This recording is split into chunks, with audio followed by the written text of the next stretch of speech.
Hello बच्चों, कैसे हैं आप लोग। आज हम डिस्कस कर रहे हैं electromagnetic induction and alternating current, है ना। ये इस चैप्टर की लास्ट वीडियो है। आइए देखते हैं आज का पहला क्वेश्चन। नीट 2013 में पूछा गया। हमें एक कॉइल दी गई है जिसका सेल्फ इंडक्टेंस है कैपिटल एल।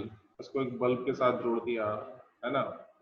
और बल्ब इस कॉम्बिनेशन को एक एसी सोर्स के साथ कनेक्ट किया गया है। बल्ब की ब्राइटनेस हमें कम करनी है, तो उसके लिए हमें क्या करना होगा। करेक्ट ऑप्शन चूज करते हैं। देखिए, पहले मैं सर्किट डायग्राम बना लेता हूँ, है ना। सेल्फ इंडक्टेंस है एल, यानी कि कॉइल एक इंडक्टर के साथ एक बल्ब जोड़ा हुआ है। तो ये एग्जांपल हो गया एल आर सर्किट का। ये हो गया मेरी कॉइल, ये हो गया बल्ब यानी कि रेजिस्टेंस आर। इसको मैंने एक एसी सोर्स के साथ जोड़ दिया। अब कह रहे हैं मुझे ब्राइटनेस कम करनी है। तो बच्चों ध्यान रखिए कि बल्ब की जो ब्राइटनेस होती है वो डिपेंड करती है करंट पे। अगर ज्यादा करंट है मतलब ब्राइटनेस ज्यादा होगी, और करंट अगर कम है तो ब्राइटनेस भी कम होगी। अब मुझे करनी है ब्राइटनेस कम, तो करंट कम करना होगा। करंट कम करने के लिए करंट इनवर्सली प्रोपोर्शनल होता है इम्पीडेंस के। एसी सर्किट में हम रेजिस्टेंस की बजाय इम्पीडेंस यूज करते हैं। करंट इम्पीडेंस के इनवर्सली प्रोपोर्शनल होता है। करंट हमें कम करना है क्योंकि ब्राइटनेस कम करनी है, तो इम्पीडेंस बढ़ाना होगा। और इम्पीडेंस एलआर सर्किट के केस में, एलआर सर्किट या फिर आरएल सर्किट के केस में X L square plus R square होता है। तो अगर मैं एक्सएल को बढ़ा देता हूँ तो जेड बढ़ जाएगा। अगर मैं एक्सएल को इंक्रीज कर दूं तो जेड इंक्रीज हो जाएगा और करंट कम हो जाएगा और ब्राइटनेस कम हो जाएगी। अब एक्सएल होता है ओमेगा एल। अब एक्सएल मुझे बढ़ाना है, मतलब अगर मैं एल की वैल्यू बढ़ा दूं यानी कि सेल्फ इंडक्टेंस बढ़ा दूं तो ब्राइटनेस कम हो जाएगी। सेल्फ इंडक्टेंस बढ़ाने के लिए मैं आयरन रॉड अगर इंसर्ट कर दूंगा तो सेल्फ इंडक्टेंस बढ़ जाएगा और हमारा काम हो जाएगा। तो B option is the right answer. आगे चलते हैं, नेक्स्ट क्वेश्चन देखते हैं। नीट 2013 का क्वेश्चन। एक वायर लूप है हमारे पास जो कि रोटेट हो रहा है मैग्नेटिक फील्ड में। तो फ्रीक्वेंसी कितनी होगी चेंज ऑफ डायरेक्शन की। ईएमएफ का जो डायरेक्शन चेंज होगा या करंट का जो डायरेक्शन चेंज होगा उसकी फ्रीक्वेंसी कितनी होगी। तो जब ये रोटेट करेगी कॉइल या लूप, तो उस केस में हम नाम देते हैं रोटेशनल ईएमएफ। Rotational EMF. और रोटेशनल ईएमएफ का फॉर्मूला होता है N A B omega sine omega T. अच्छा, इसमें क्या है भाई कि ये साइनोसॉइडल कर्व बनता है इस तरह का। तो 2 बार वैल्यू मैक्सिमम होती है एक साइकिल में और 2 बार वैल्यू 0 होती है। तो हम कह सकते हैं कि एक रिवॉल्यूशन में 2 बार फ्रीक्वेंसी बदलती है। ट्वाइस पर revolution is the right answer. आगे चलते हैं, नेक्स्ट क्वेश्चन। AIPMT या नीट 2014 का क्वेश्चन। इसमें ट्रांसफार्मर दिया गया है जिसकी एफिशिएंसी है 90%, है ना। ये वर्क कर रहा है 200 वोल्ट की पावर सप्लाई पे, 3 किलोवाट और 200 वोल्ट की सप्लाई पे। तो इनपुट वोल्टेज जो हमारी हो गई V1, ये हो गई 200 वोल्ट और पावर हमारी हो गई इनपुट 3 किलोवाट यानी कि 3000 वॉट। हम जानते हैं पावर होती है voltage into current. P1 is equal to V1 into I1। तो I1 हमारा हो गया P1 अपॉन V1 यानी कि 3000 अपॉन 200 यानी कि 15 एम्पियर। तो इनपुट करंट तो 15 एम्पियर हो गया। अब आगे बात करते हैं, इन्होंने हमसे पूछा है सेकेंडरी कॉइल में वोल्टेज कितनी होगी, सेकेंडरी कॉइल के अक्रॉस वोल्टेज कितनी होगी। तो एफिशिएंसी का फॉर्मूला यूज कर लेते हैं। एफिशिएंसी होती है output power upon input power, या हम लिख सकते हैं P2 अपॉन P1।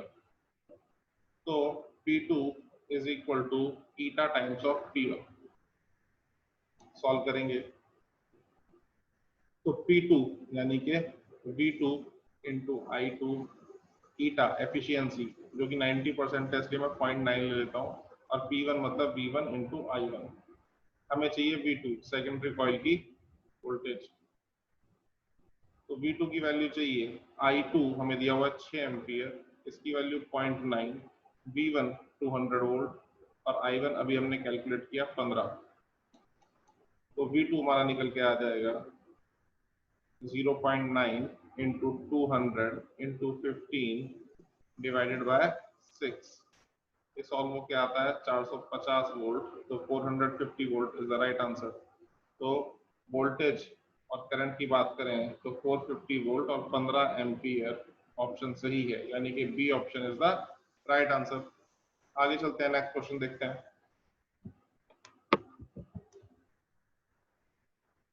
नीट 2014 का क्वेश्चन, मोशनल ईएमएफ का क्वेश्चन। जब भी कोई कंडक्टर मैग्नेटिक फील्ड में मूव करता है, यानी कि उसके मोशन की वजह से जब ईएमएफ इंड्यूस होगा, उसे कहते हैं मोशनल ईएमएफ।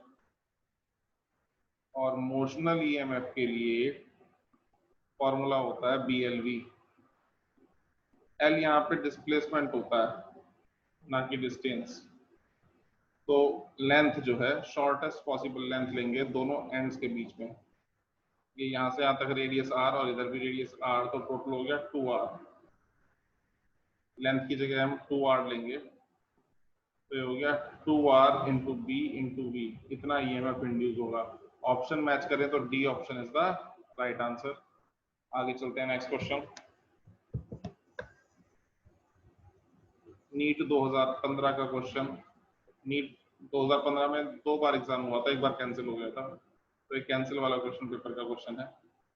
इसमें हमसे कहा गया एक रेजिस्टेंस है R, जिसकी पावर है P, उसको AC सोर्स से कनेक्ट कर दिया जाए, ठीक है, और उसके साथ में एक इंडक्टर लगा दिया जाए, तो नई पावर, इम्पीडेंस हो जाता है Z, तो नई पावर कितनी हो जाएगी?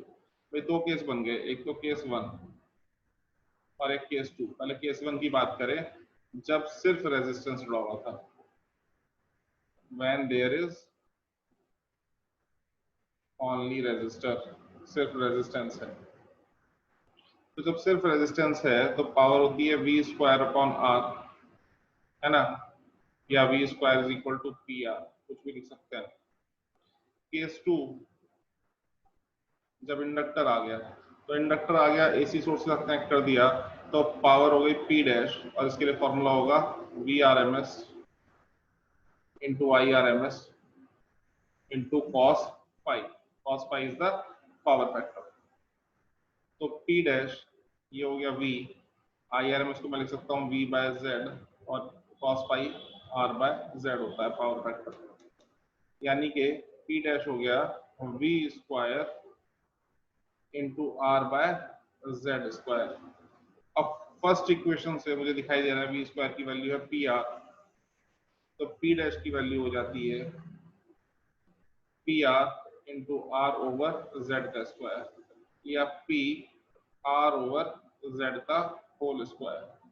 ऑप्शन मैच करें तो C option is the right answer. ये क्वेश्चन हो गया। आगे चलते हैं, नेक्स्ट क्वेश्चन देखते हैं।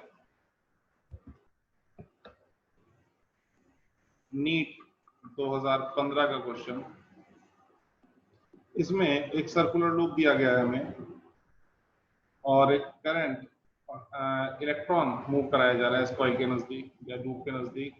तो कह रहे हैं कौन सी ऑप्शन सही है। तो इसमें करंट अपनी डायरेक्शन रिवर्स कर लेगा, तो पहली ऑप्शन सही है। अब क्यों कर लेगा उस पर ध्यान दें। तो जब इलेक्ट्रॉन मूव करेगा सर्कुलर लूप की तरफ, तो फ्लक्स बढ़ेगा, और जब ये इसके पास से निकल जाएगा तो फ्लक्स घटेगा, यानी कि एक बार फ्लक्स जो है बढ़ेगा और एक बार फ्लक्स जो है घटेगा।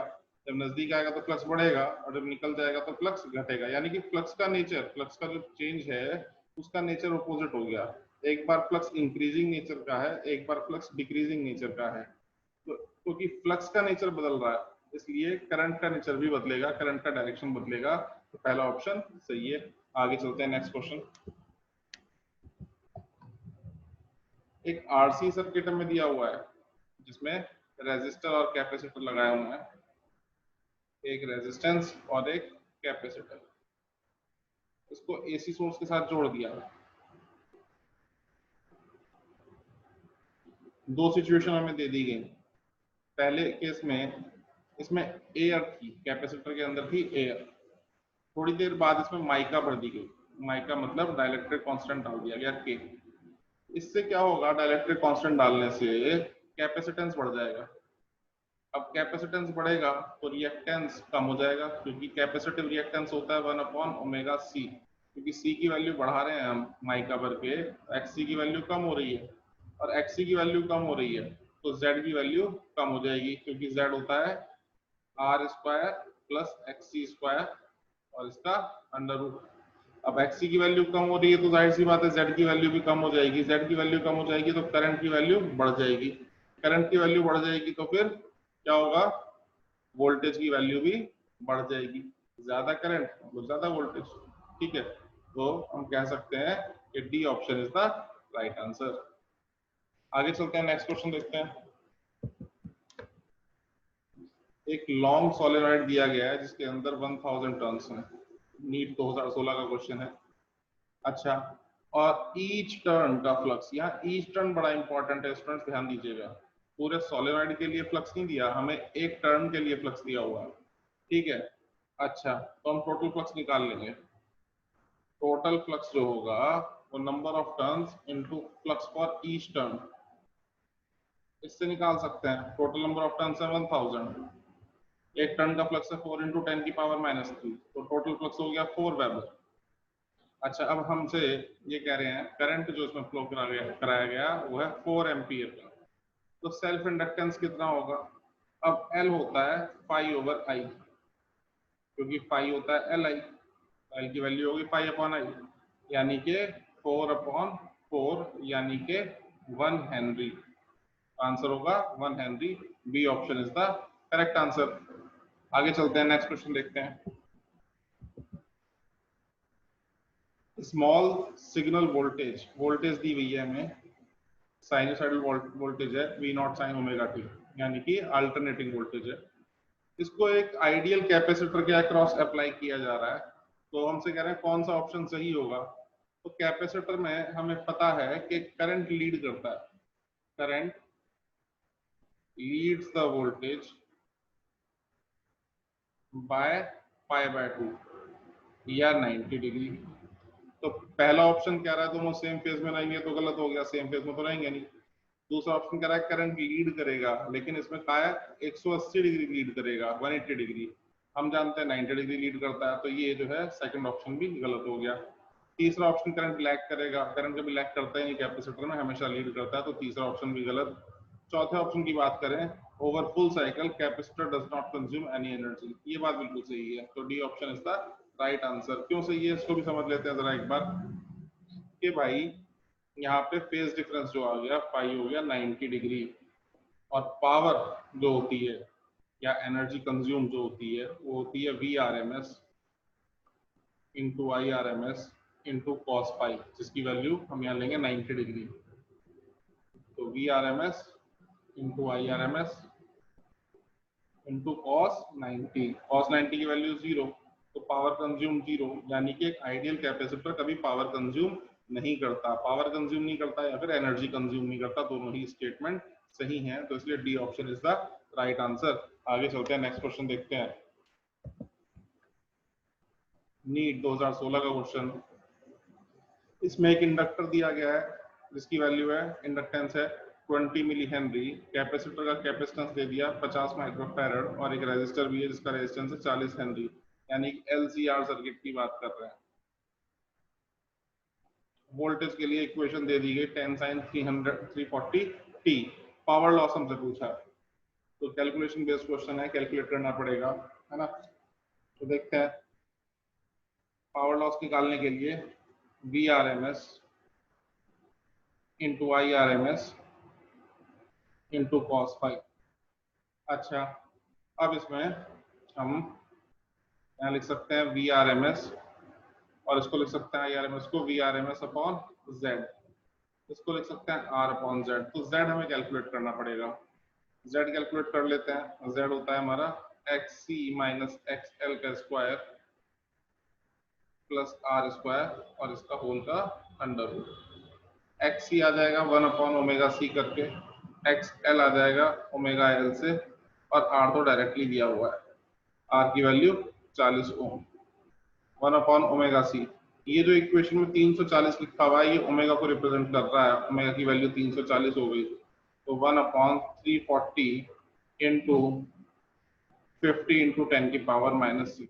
इसको सॉल्व करें तो xc मिल जाएगा हमें, और इसकी वैल्यू आएगी अप्रोक्सीमेटली 58.8 ओम। ओमेगा एल यानी कि 340 इंटू 20 इंटू 10 की पावर -3।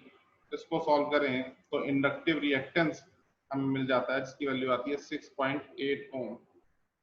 अच्छा, ये वैल्यूज रख के सॉल्व करें तो Z हमारा आएगा अप्रोक्सीमेटली 65.6 ओम।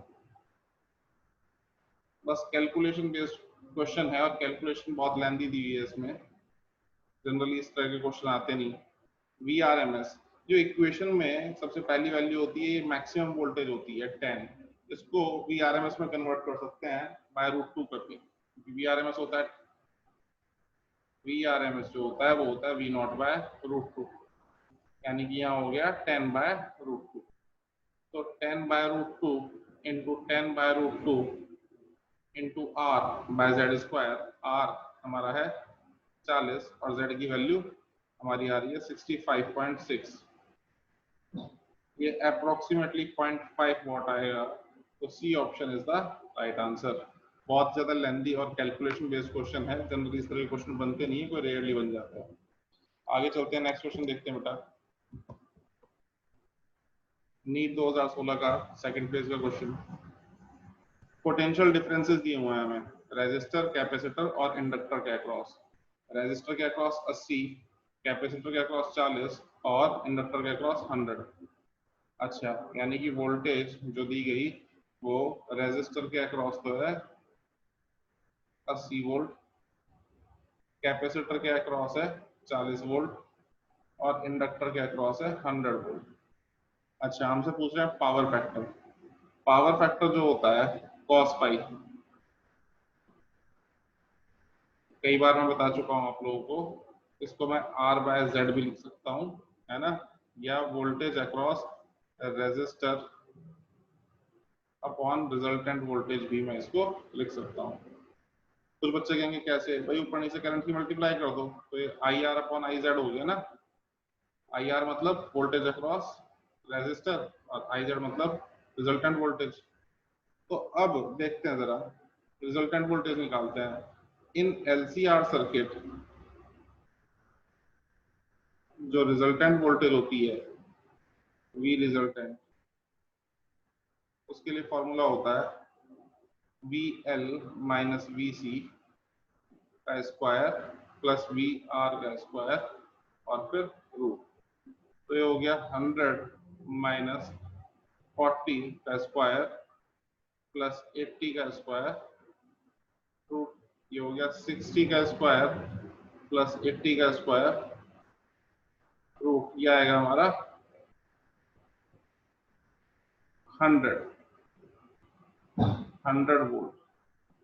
तो पावर फैक्टर हमारा हो गया 80/100 यानी कि 0.8। तो 0.8 is the right answer, C option is the correct option. आगे चलते हैं, नेक्स्ट क्वेश्चन देखते हैं।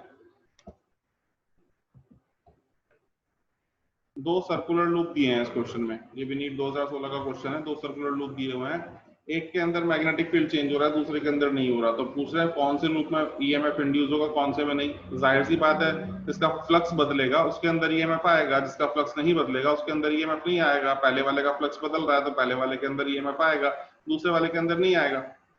अब कितना फ्लक्स बदल रहा है ये भी ऑब्जर्व करना होगा। इसका तो चेंज इन फ्लक्स 0 है, तो इंड्यूस्ड ईएमएफ भी 0 है।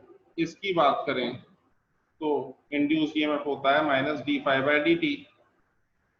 अच्छा, और -d/dt और फ्लक्स को मैं लिख सकता हूँ b into pi R square. ठीक है, तो यही आंसर है। लूप 1 में इतना, इन लूप 1 इतना ईएमएफ इंड्यूस होगा और इन लूप 2 कोई ईएमएफ इंड्यूस नहीं होगा, 0। तो D option is the right answer. आगे चलते हैं, नेक्स्ट क्वेश्चन देखते हैं भाई। इसमें ये भी नीट 2016 का क्वेश्चन, इसमें एलसीआर सर्किट की बात कर रहे हैं और कम्युनिकेशन पर्पस के लिए कौन सा कॉम्बिनेशन सबसे अच्छा रहेगा? Better tuning. तो LCR सर्किट जब रेजोनेंस में आता है तो बेटर ट्यूनिंग करता है। और इसके लिए क्वालिटी फैक्टर का फॉर्मूला देखना होगा। क्वालिटी फैक्टर का फॉर्मूला होता है 1/R L/C का रूट, यानी कि दिखाई दे रहा है Q जो है डायरेक्टली प्रोपोर्शनल है रूट L के, और इनवर्सली प्रोपोर्शनल है R के, और साथ में इनवर्सली प्रोपोर्शनल है कैपेसिटेंस के। तो जिस कॉम्बिनेशन में इंडक्टेंस सबसे ज्यादा होगा वो सबसे बेटर होगा। तो इंडक्टर की वैल्यूज देखें 1.5, 2.5, 3.5, तो सी ऑप्शन में इंडक्टेंस की वैल्यू 3.5 है, यानी कि सबसे ज्यादा है।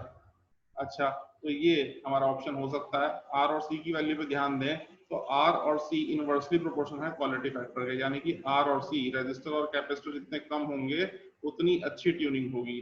तो रेजिस्टेंस भी सी ऑप्शन में सबसे कम है, बाकी में 20 है, 25 है, 15 सबसे कम वैल्यू इसी में रेजिस्टेंस की। कैपेसिटेंस की भी वैल्यू देखें तो अदर ऑप्शंस में 35, 45 दे रखी हैं, सबसे कम कैपेसिटेंस भी इसी में है। तो सी ऑप्शन हमारा सही आंसर है।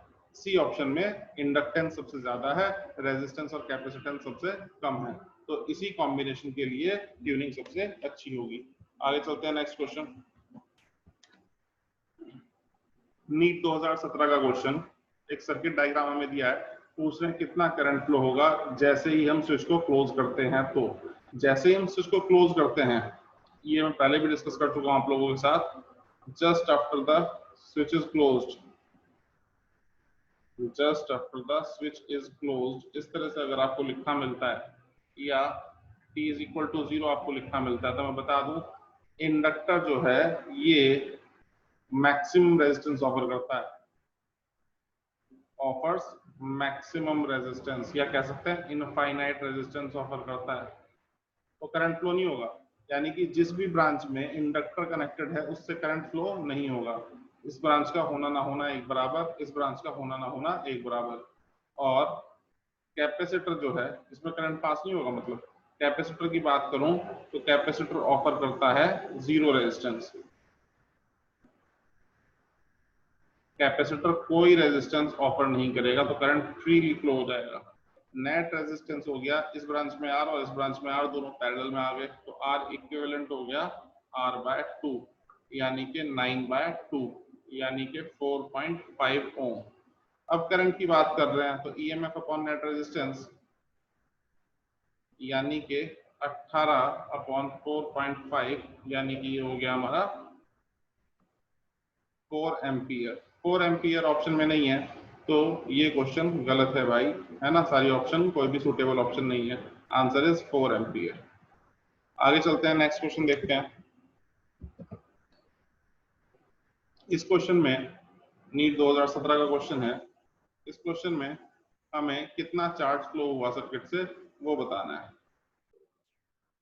एक सोलेनॉइड दिया गया है जिसके लिए डायमीटर भी दिया हुआ है, टर्न्स पर मीटर भी दिए हुए हैं, है ना। सोलेनॉइड के सेंटर पे 100 टर्न्स की कॉइल रखी हुई है जिसका रेडियस 0.01 मीटर है। अब धीरे धीरे सोलेनॉइड में करंट चेंज किया जा रहा है, 0 एम्पियर से 4 एम्पियर कर दिया गया 0.05 सेकेंड्स में। इसका रेजिस्टेंस भी दिया गया है, तो चार्ज हमें बताना है। तो यहाँ जो सोलेनॉइड है वो मैग्नेटिक फील्ड प्रोवाइड करने का काम करेगा, और मैग्नेटिक फील्ड जो सोलेनॉइड की वजह से होता है उसका फॉर्मूला होता है μ0 Ni। μ0 Ni सॉल्व कर लेते हैं। 4 पाई इंटू 10 की पावर -7। नंबर ऑफ टर्न्स की बात करें तो ये हो गया 2 इंटू 10 की पावर 4, और करंट जो हमें दिया गया है वो 4 एम्पियर। बाद में पहले तो कोई करंट था ही नहीं, तो मल्टीप्लाई करके लिखते हैं तो 4 2 8 8 4 32, तो ये हो गया 32 पाई इंटू 10 की पावर -3 टेस्ला। इतना मैग्नेटिक फील्ड प्रोवाइड करेगा। अच्छा, कब? बाद में, जब करंट 0 एम्पियर से कितना हो जाएगा 4 एम्पियर, तो इसको मैं B2 लिख लेता हूँ। ऐसे ही B1 निकाल लेते हैं, ये हो जाएगा μ0 Ni। अच्छा, यानी कि 4 पाई इंटू 10 की पावर -7 इंटू 2 इंटू 10 की पावर 4 इंटू 0। कोई करंट ही नहीं है तो कोई मैग्नेटिक फील्ड भी नहीं आ रहा, यानी कि 0। अब मैं फ्लक्स निकाल लेता हूँ, पाई 1 हो जाएगा B1 इंटू एरिया। B1 0 है तो पाई 1 भी 0। पाई 2 हमारा हो जाएगा B2 इंटू एरिया, यानी कि 32 पाई इंटू 10 की पावर -3 और एरिया जो हमारी कॉइल का है उसके लिए हम फॉर्मूला लगाएंगे पाई आर स्क्वायर। सॉल्व कर लें इसको, तो ये हो गया 32 पाई इंटू 10 की पावर -3 इंटू पाई इंटू 0.01 का स्क्वायर। इसको सॉल्व कर लेते हैं, तो ये आता है 32 पाई इंटू 10 की पावर -5 वेबर। अच्छा, चार्ज जो फ्लो करेगा उसके लिए फॉर्मूला होता है delta phi over R. Delta phi मतलब phi 2 minus phi 1 over resistance. Phi 2 की वैल्यू है 32 पाई इंटू 10 की पावर, सॉरी ये पाई स्क्वायर हो जाएगा, दो पाई है, एक पाई ये वाला एक पाई ये वाला, तो ये पाई स्क्वायर हो जाएगा। 32 पाई स्क्वायर इंटू 10 की पावर -5 और इनिशियल फ्लक्स है हमारा 0। रेजिस्टेंस दिया हुआ है 10 पाई स्क्वायर। तो आगे चलें, ये हो गया 32 पाई स्क्वायर इंटू 10 की power -5 upon 10 pi square. Pi square से पाई स्क्वायर कैंसिल आउट हो गया, ये बचा 32 इंटू 10 की पावर -6 गुलाम या फिर 32 micro coulomb. 32 micro coulomb is the right answer. Option match करें तो B option is the right answer. I hope आपको समझ में आया होगा, है ना। तो स्टूडेंट्स वीडियो को लाइक कर दीजिए और चैनल को सब्सक्राइब कर लीजिए, है ना। आज के लिए इतना ही। अगली वीडियो में हम डिस्कस करेंगे इलेक्ट्रोमैग्नेटिक वेव्स, है ना। Thank you very much.